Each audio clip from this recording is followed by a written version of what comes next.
Hello viewers, আসসালামু আলাইকুম। আপনারা সবাই কেমন আছেন? আমি তো আলহামদুলিল্লাহ অনেক ভালো আছি। তো আসেন আজকে আপনাদের সাথে মাল্টি নোংরাকে নিয়ে কিছু কথা বলি। পাশাপাশি রাজমিস্ত্রির নাম হয়তো চলে আসতে পারে, সেটা আপনারা নর্মালি নেবেন, কারণ আজকে আমার রাজমিস্ত্রিকে নিয়ে কোনো কথা বলার ইচ্ছে ছিল না, বাট যেহেতু মাল্টি নোংরার বিষয়ে কথা বলছি, তো অবশ্যই রাজমিস্ত্রির নাম দুই এক জায়গায় চলে আসবে। আমি রাজমিস্ত্রিকে আরেকদিন ঠিকমতো ধরবো, ঠিক আছে? তো মাল্টি নোংরার বয়স কত হতে পারে ভিউয়ার্স, আপনারা কি সেটা আইডিয়া করতে পারেন? আমি বলে দিচ্ছি, আপনারা একটু মনোযোগ দিয়ে শুনেন। আমি এটা বলে দিচ্ছি যুক্তিসঙ্গতভাবে, সেটা অবশ্য আইডিয়া করে বলছি। হ্যাঁ, সে কিন্তু পরকীয়ার রানীর বড়, ঠিক আছে? মিম ভুতুড়ি তারও বড়। আচ্ছা, হাগু খাইছো তারও বড়। হুম, তাহলে আপনারা একটু গেস করেন তো তার এইজ কত হতে পারে। নিশ্চয়ই তার এইজ 35 বা তার আশেপাশে বা এই টাইপের হবে। আমার যেটা মানে নলেজে আর কি আসছে, আমি হিসাব করে মানে বের করলাম আর কি।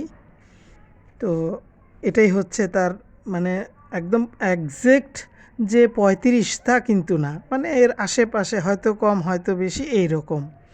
যাই হোক, এই মাল্টি নোংরা কী পরিমাণ ঝগড়াটে তা তো মোটামুটি আমরা তার ব্লগে দেখেই বুঝেছি, তাই না? যেমন খুকিকে নিয়ে যে গ্যাঞ্জাম হয়েছিল, সেই গ্যাঞ্জামের সময় তার মুখের ভাষা এবং তার কথা বলার যে নমুনা বা স্টাইল, সেটা কী টাইপের ছিল নিশ্চয়ই আপনারা দেখেছেন। আমি যেমন দেখেছি, আপনারা দেখেছেন কি না জানি না, না দেখলে আমার কাছ থেকে শোনেন। তো যে খুকি কিনা তাদের পরিবারের জন্য অনেক মানে অনেক হেল্প করেছে, তাদের পাশে ছিল, তারা বেড়াতে গেলে তাদেরকে সে রান্না করে খাওয়াতো, অনেক সমাদর করত, যেটা কিনা মিম ভুতুড়িও কোনো সময় এরকমভাবে তাদেরকে সেরকমভাবে তাদের পিছনে সময়ও দেয়নি, এবং তাদেরকে সেরকম রান্না করে খাওয়ানো বা রেসপেক্টের জায়গা থেকে। আজকে ধরেন কিছুদিন ধরে বিয়ে হয়েছে, তাই না? কিন্তু তার আগে থেকেই তারা চাচি হিসাবে, চাচাতো ভাই বোন হিসাবে তারা কিন্তু ওই বাসায় তেমন একটা মূল্য পাইতো না। এবং ডাইনি তিশার মাঝে সে তো কখনোই কথা বলতো না, সব সময় মুখ একদম দুইটা ঠোঁট এক করে নিজের মন মতো কাজ করে যাচ্ছে, কোনো শব্দ নাই। তো এখন তার উশৃঙ্খলতার বিষয়ে একটু আপনাদের বলি। তার উশৃঙ্খলতার মধ্যে তার শর্টস ভিডিওগুলো আপনারা যদি দেখেন, বা আমি যেটা দেখেছি সেটা বলি, আমার মনে হলো সে কোনো বারের ডান্সার। তার বডি ল্যাঙ্গুয়েজটা এমনই খারাপ, যেটা কিনা মানে যেমন তিশা যেমন একটা অহংকার করে না, যে আমার বাপ দাদা এই আমার 14 গোষ্ঠী এই টাইপের, কিন্তু সে তো তার একদম মানে ফার্স্ট ব্লাড। যেমন বাপ চাচারা তারা সব এক, ফার্স্ট ব্লাড হচ্ছে মাল্টি নোংরা। তো তারা কিসের অহংকার ডাইনি তিশার?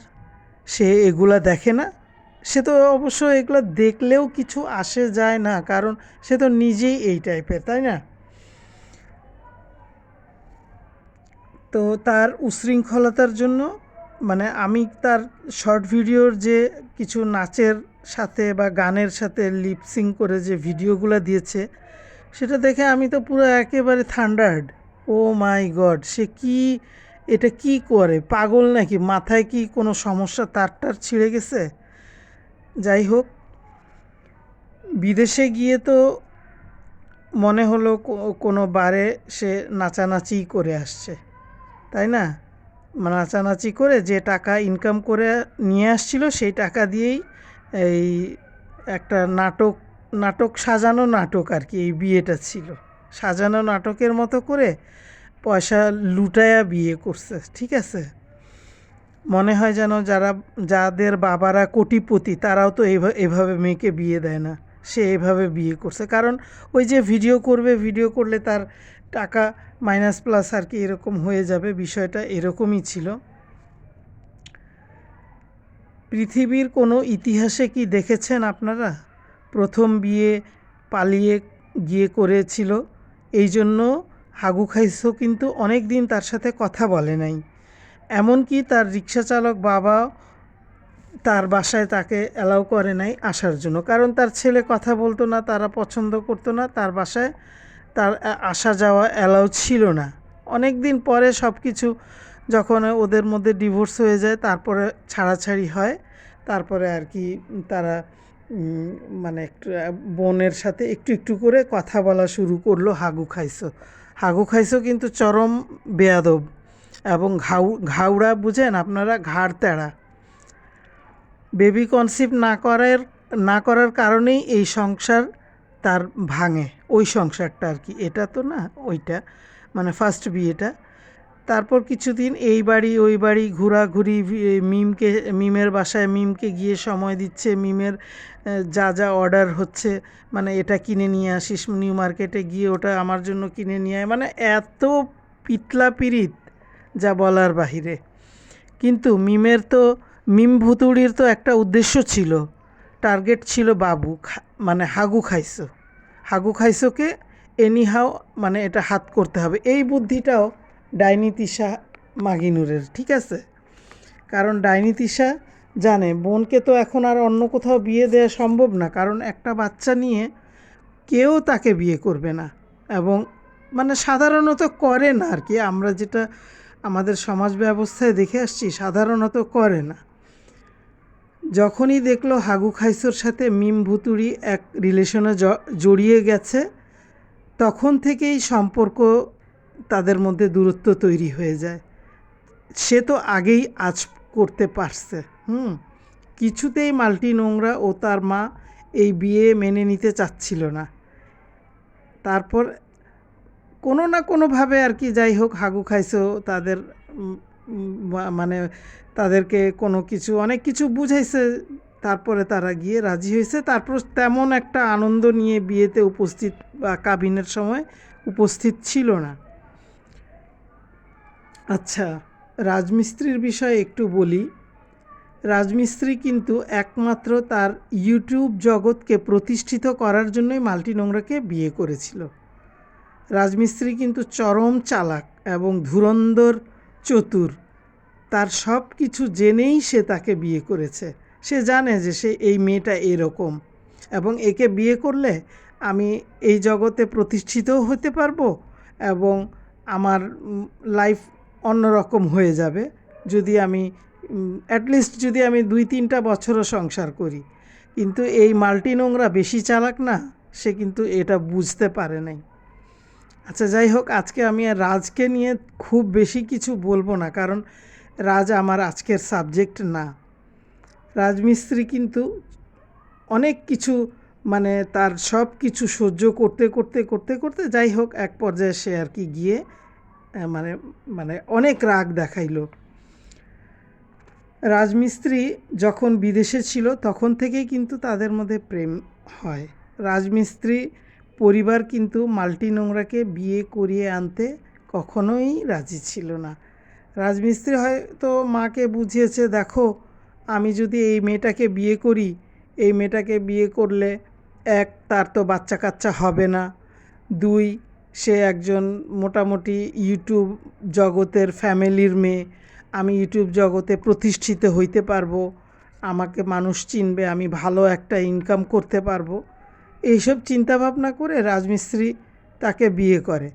কিন্তু একটা কথা আমি আপনাদের সাথে আমি মন খুলে শেয়ার করি, যেমন আমরা মানে আমি নিজেকে খুব বড় করে এখানে কিছু বলছি না, আমরা যে সমাজ ব্যবস্থায় বড় হয়েছি বা দেখে আসছি, একটা মেয়ের বিয়ে হয় বাবা মার খুশি মতো, বাবা মার আনন্দ নিয়েই বিয়ে দেয়, কিন্তু সে কিন্তু খুব বেশি একটা বয়সে বিয়ে করেনি, প্রথম বিয়েটা সে অল্প বয়সেই বিয়ে করেছিল, এটা ঠিক আছে।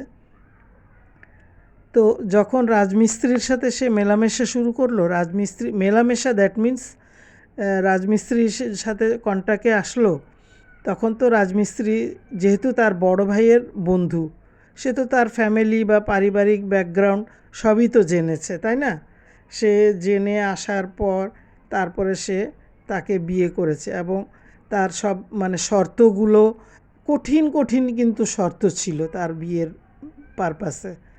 সেই শর্তগুলোও সে মেনে নিছে। কেন? একটা মেয়ে মানুষ, ঠিক আছে মেয়ে মানুষ মানুষ, কিন্তু এতটাই পার্সোনালিটি লুজ যে সে পার্সোনালিটির ব্যক্তিত্ব হারায়া নিজেকে এক জায়গায় আমি সঁপে দিব আমি নিজেকে, এটা কি হয় নাকি? বর্তমান যুগের মেয়েদের কাছে এটা পাবেন আপনারা? কেউ পাবেন না। এই যে এই ভাঙ্গারি পরিবারেই আপনারা এগুলো দেখতে পাবেন, এবং এই সত্য কথাগুলা যদি কেউ বলে, দেখবেন মানে আপনারা এটা ভালো মতো বুঝে নেন যে এরা তো স্বীকার করেই না, নেক্সট ডেতে এরা কিন্তু আবার নাচানাচি লাফালাফি এগুলো করে তারা কিন্তু আবার ভিডিও করে, আবার ভিডিও দেয়। ঠিক আছে, মানে যেমন মনে করেন আমি আপনাদের একটু বলি, যেমন আমার ফ্যামিলিতে যদি এরকম একটা ডিভোর্স হয়ে আরেক জায়গায় বিয়ে হইতো, এরকম হয়নি এখনও কারো, কি হইতো? ওই মেয়েটাকে তার ফ্যামিলি কি বলতো, এনি হাউ তোমাকে এর সাথেই বাকি জীবনটা কাটায়া তোমার বের হইতে হবে, বাচ্চা না হোক। এটা তো রাজমিস্ত্রি জেনেই বিয়ে করছে যে তার বাচ্চা কাচ্চা হবে না, তার প্রবলেমটা বেশ ভালোই প্রবলেম, এগুলো সে আগেই বলে নিছে, এবং এটাও বলেছিল যে তোর মানে রাজের মেয়েকে সে আনতে পারবে না এই বাসায়। তাহলে তো সব শর্ত মেনে বিয়ে করেইছে, সমস্যা কি? থাকলি না কেন? এই নোংরা শোন, তুই থাকলি না কেন ওর বাসায়? ও তোর এই সংসারটাকে তো আঁকড়ে ধরে, সমাজ বলে একটা কথা, বাবা মার মান সম্মান বলে একটা কথা, তারপরে নিজের জীবনের একটা থাকে না যে শেষ বয়সটা আমার কিভাবে কাটবে, কারো বাবা মা তো চিরজীবন থাকে না। একটা সংসারে আমি যদি মনে করেন যে কোনো ওয়াইফ, ধরেন আমি যদি আমার হাজব্যান্ডকে সময় না দেই, আমি ওই বাড়ি ভাইয়ের বাড়ি, বোনের বাড়ি, চাচাতো বোনের বাড়ি, খালাতো বোনের বাড়ি, একটা ব্যাগ কাঁধে নিয়ে মাথায় একটা হিজাব প্যাঁচা বোরকা গায়ে দিয়ে বের হয়ে গেলাম, আর কোনো সময় কিছুই পরলাম না। বিষয়গুলো তো এমনই ছিল। তো 1 দিন 2 দিন 3 দিন কোনো হাজব্যান্ড যখন মানে বিয়ে একটা পবিত্র বন্ধন, তাই না? বিয়ে করে যখন পবিত্র বন্ধনে জড়ায় যাওয়ার পর তখন আল্লাহর তরফ থেকে এক ধরনের তার প্রতি একটা দাবি বা চাওয়া পাওয়া, এগুলো দুইজনের পক্ষ থেকেই একটা তৈরি হয়। তো সে একা কয়দিন থাকবে ঘরে?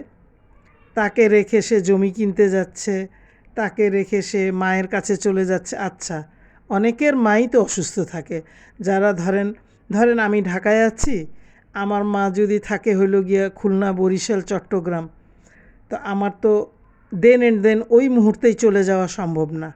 তাহলে তো বিয়েই করা উচিত ছিল না। বিয়ে করলো কেন? এই মাল্টি নোংরা, বিয়ে করলা কেন তুমি? তোমার যে চালচলন, আর তুমি এতটা নোংরা কি করে? আমি তো এই জিনিসটা আমার মাঝে মধ্যে ভাবলে আমি চিন্তা করি যে কেমন কেমন মেয়ে লোক এই দুনিয়াতে জন্ম নিছে। তার যে ডিভোর্সের যে ইয়াটা চূড়ান্ত, যে রাজ যে যখন ফ্ল্যাশ করলো যে সে নির্দোষ প্রমাণিত হয়ে গেছে, নাচানাচি তো করবে রাজ, তাই না? কারণ তুই অনেক কিছুতে তাকে আটকানোর চেষ্টা করছিলি বা তাকে হ্যারেস করার চেষ্টা করছিলি, কিন্তু পারিস নাই। কারণ যেটা সত্য, অনেক কিছু সত্য কিন্তু অনেক সময় আপনারা সবসময় শুনবেন, সত্য কিন্তু সব সময় মানে 20 বছর হোক 50 বছর পর বের হয়ে আসে। তো কোনো ফলস কথা বললে তো হবে না, এটা তো আইন আদালতের বিষয়। তো তুমি কেন পার্টি দিতে গেছো, ব্রেকআপ পার্টি? লজ্জা বলে কি পৃথিবীতে কিছু নাই? আর তোমার মা, যার স্বামী নাই, তুমি না সেদিন বললা খুকি বিধবা বলাতে তোমার খুব মাইন্ডে লাগছে, তো বিধবাকে বিধবা বলবে না? ও মাই গড, বিধবাকে তো বিধবা বললে এটা খারাপ কিছু না, বকা তো দেয় নাই, গালি তো দেয় নাই। তোমার মাকে নিয়ে তুমি কিভাবে নাচানাচি করলা? এটা কি ঠিক হইল? আবার তুমি পাশাপাশি এক ধুমসা হাতি, ধুমসি পাঠা একটা মহিলা তোমার ভিডিওতে আসে, মানে কথা বলার স্টাইলটাই এমন যে অরুচিকর, শুনতেই ইচ্ছা করে না। এসব মহিলাদের সাথে চলাফেরা করে। যাই হোক, রাজের বাসা থেকে সে কিন্তু, রাজ কিন্তু চালাক কম না, চালাক তো না, চতুর। সে কিন্তু ভিডিওতে প্রুফ রেখে দিছে, নিজেই কাপড় গুছাইলো, আলমারি থেকে বের করে নিজেই ব্যাগে ভরলো।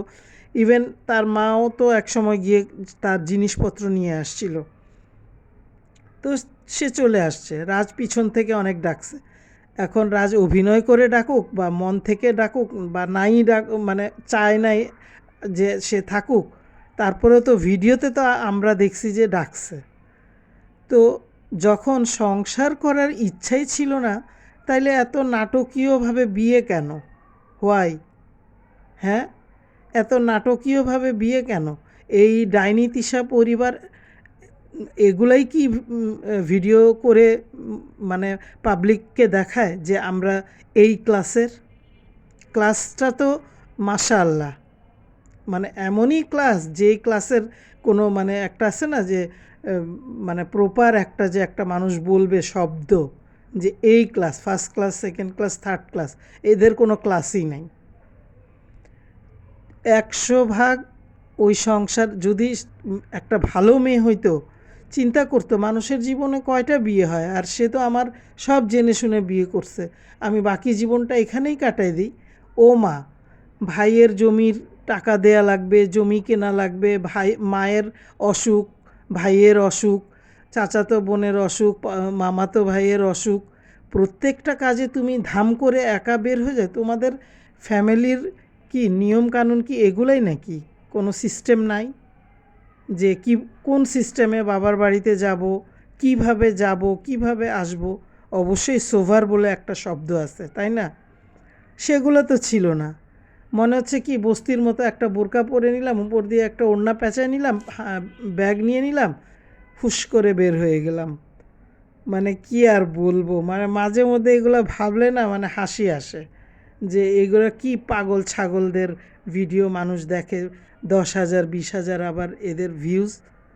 আর ভিউয়ার্স, আপনাদের বলি প্লিজ এদের ভিডিও আপনারা দেখবেন না, আপনাদের মন মানসিকতা নষ্ট হয়ে যাবে। আশেপাশে যদি আপনার বাচ্চা কাচ্চা থাকে, তারাও তো এটা দেখে মনে করবে যে বাহ, কি একটা ইন্টারেস্টিং বিষয়, তো একটু দেখি তো, তাই না? তো এটা ঠিক না, আমি মনে করি এটা মোটেও ঠিক না। আর মাল্টি নোংরার যদি থার্ড বিয়ে করার ইচ্ছা থাকে, সেটা অবশ্য আমরা পরে দেখতে তো পাবোই, তাই না? কে বিয়ে করবে তাকে? থার্ড বিয়ে কে করবে? তার কি আছে? হ্যাঁ, টাকা থাকতে পারে, এটা আমি মানলাম, কিন্তু টাকা দিয়ে তো সব কিছু হয় না। রাজ বিয়ে করছিল, আর কিছু না হোক, সমাজে তোমার একটা হইতো যে তোমার বিয়ে হয়েছে, তোমার আলাদা একটা সংসার আছে, নিজস্ব একটা জগৎ আছে, যেই জগতে তুমি ওইটার রানী, ঠিক আছে? তো তুমি ওখান থেকে চলে আসছো কেন? তোমার কি আর একটা বিয়ে করার ইচ্ছা আছে? তোমাকে কে বিয়ে করবে ভাই? আমি তো সেইটাই বুঝলাম না, কে বিয়ে করবে? 60 আপ বা 70 আপ কোনো বুড়া টুড়া হয়তো করতে পারে একটু সেবা যত্ন পাওয়ার জন্য। আর এই রাজের, এই যে বলে না একটা কথা, লোভে পাপ, পাপে মৃত্যু, এই রাজের বিষয়টা হচ্ছে এরকম। তো আপনারা তো অনেক কিছুই তো মানে শুনলেন, আমি অনেক কিছু আরও বলার ইচ্ছা ছিল আমার, বলবো আবার নেক্সট ভিডিওতে, যখন রাজকে নিয়ে আমি কথা বলবো তখন বলবো। আপনারা অবশ্যই আমার কাছ থেকে রাজের বিষয়ে যে আমার নিজস্ব যে অপিনিয়ন, ওটা আমি শেয়ার করব আপনাদের সাথে। ভিউয়ার্স, যারা নতুন আছেন তারা আমার চ্যানেলটি প্লিজ সাবস্ক্রাইব করে দিবেন, লাইক দিবেন, আর কমেন্টস করে আমাকে জানাবেন যে আমার ভিডিওটা আপনাদের কাছে কেমন লাগে। ঠিক আছে, এটা এক ফাঁকে একটু বলে নিলাম। সব ভিডিওতে আসলে দেখা গেছে কি আমি একটু মানে এক্সাইটেড থাকি, তো বলা হয় না। তো অবশ্যই আপনারা আমাকে মানে কমেন্টস করে জানাবেন। ঠিক আছে ভিউয়ার্স, ভালো থাকবেন, সবাই ভালোভাবে ঈদ করবেন। আল্লাহ হাফেজ।